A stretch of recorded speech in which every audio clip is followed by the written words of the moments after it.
Olá, tudo bem, pessoal? Aqui sou eu de novo, Dinara Souza, proprietária da empresa Making Sense, assistência e assessoria em processamento sensorial. Estou aqui para conversar com vocês um pouquinho sobre o defensivo tátil, né? Aquela criança que tem uma alteração no processamento sensorial e na integração sensorial do sistema tátil, que tem uma sensibilidade aumentada, né? Aquela criança que um pouquinho de estímulo tátil já gera nela um tamanho desconforto a ponto dela ficar irritada, agressiva, né? Esse tipo de disfunção é muito comum no transtorno do espectro do autismo, né? Mas nós temos também muitas crianças que não estão no espectro do autismo e que também têm a defensividade tátil. Tá? Então eu quero conversar um pouquinho com vocês em como é que a gente pode fazer para deixar o mundo um pouco mais seguro, né? Para a interpretação dessas crianças, porque essas crianças, para elas, estar no mundo, né, conviver com as pessoas é um risco muito grande. Então, muitas vezes essas crianças ficam extremamente ansiosas, angustiadas, né, reativas. O que é uma criança reativa? É aquela criança que está sempre em alerta, está sempre com medo, olhando tudo, né, fazendo uma varredura dos ambientes. São as crianças que não gostam muito de mudar a sua rotina, porque qualquer coisa pode ser uma ameaça para o cérebro dela, né? Pode ser interpretado como uma ameaça para o cérebro dela. Então essas crianças costumam sofrer bastante. Primeira dica que eu dou, ok? Na hora que você, né, isso é pro papai e pra mamãe, tá? Geralmente quando a gente encontra alguém, né, algum conhecido, e a gente tá com o nosso filho, a gente costuma falar o seguinte: Joãozinho, vai lá, dá um beijo na tia, fala oi pra tia, dá um abraço, né? Gente, isso é muito difícil para criança que é defensiva tátil, tá? O que eu costumo fazer com as minhas crianças, com as nossas crianças aqui da Make Sense, que são defensivas táteis? Quando a gente vai falar oi para elas, né? E as nossas famílias até já sabem e já aprenderam, né? Eu chego para a criança e falo assim: oi, Joãozinho, tudo bem? Você quer me dar um abraço, você quer me dar um beijo ou você quer dar aperto de mão? A maioria deles prefere o aperto de mão. Por quê? Porque é mais seguro para eles, né? Porque isso não expõe tanto, né, o tato deles, a sensibilidade. Então eu sempre oriento as famílias que têm crianças com defensividade tátil a parar com essa história de ter que obrigar a criança a dar beijo e dar abraço em todo mundo. Tá? A gente tem que ensinar as nossas crianças a cumprimentar as pessoas, porque isso é o início de uma interação social. Mas nem sempre a interação social tem que começar com beijo, né? Afinal de contas, em várias culturas aí no mundo afora, beijar, né, é algo assim que a gente não fica dando em todo mundo a qualquer momento, né? Então, a gente tem que ensinar a cumprimentar, mas não necessariamente a dar um beijo ou a dar um abraço. Isso aí é coisa de brasileiro, ok? Então, primeira dica, vamos respeitar, né, a dificuldade das nossas crianças.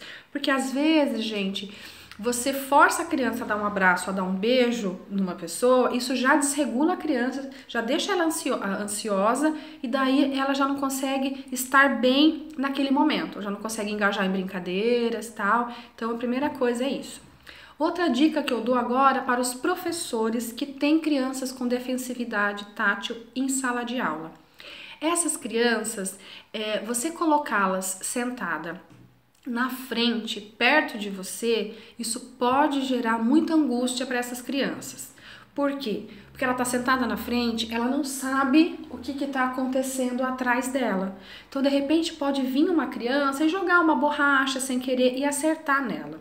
Então, essas crianças, elas costumam ficar menos ansiosas, mais tranquilas, quando elas estão sentadas em um lugar na sala que elas possam olhar e ver o que está acontecendo ao seu redor, onde ela possa ter uma sensação de controle da situação. Então, às vezes, colocar essa criança no fundo é melhor, porque lá do fundo ela consegue ter uma visão panorâmica de toda a sala e ela consegue ver exatamente o que as outras crianças estão fazendo. Então, isso pode ajudar, né, a diminuir a ansiedade dessa criança, tá? Outra coisa, gente, super importante. Essa criança, ela precisa estar no controle das experiências táteis que ela vivencia. Ou seja, você jamais pode pegar essa criança e colocar alguma coisa tátil na mão dela ou oferecer assim muito perto dela, tá? Você precisa disponibilizar o estímulo tátil e falar para ela, olha, está aqui. Se você quiser pegar, você pode pegar. Se você quiser brincar, você pode brincar e deixar próximo dela. Tem muitas crianças que são tão defensivas táteis que só de aproximar o objeto, ela já se desorganiza. Então, o trabalho pode ser feito o seguinte, você pode fazer um combinado com a criança de que o estímulo tátil, ele vai estar aqui perto de você. Se você não quiser pegar, você não precisa pegar, tá? Mas se você quiser pegar, a tia vai deixar uma toalha aqui do lado e você pode pegar e depois você pode se limpar, tá? Isso é uma boa dica para a gente começar um trabalho, né, de habituação desse tato, tá? E por último, gente, tato profundo, esse estímulo tátil profundo, que é você dar apertões, você comprimir, né, o corpo da pessoa, isso é um tato que ajuda a criança a se acalmar. Então, se você for precisar tocar nessa criança, lembre-se que você vai ter que tocar nela firmemente, tá? E não superficialmente, né? Então, se você tiver que pegar na cabeça dela, pegue e ofereça um pouco de pressão, né? Se tiver que tocar no ombro, toque com um pouco de pressão. Não faça aquele toque levinho, porque esse tato leve, superficial, isso aumenta o alerta da criança e deixa ela mais desorganizada, ela mais ansiosa, mais irritada. E o toque profundo, que são os apertões, não é apertão com a ponta do dedo, é apertão com a palma da mão. Esse tato ajuda a criança a se acalmar, tá? Então, antes de você brincar com ela, com algum tipo de textura, né? Antes de você oferecer para ela, disponibilizar para ela algum tipo de textura que você queira trabalhar com ela, faça uma bela massagem no corpo todo da criança por uns 3 minutinhos com muito tato profundo, né? Então, se essa criança é muito difícil para ela a hora do banho, né?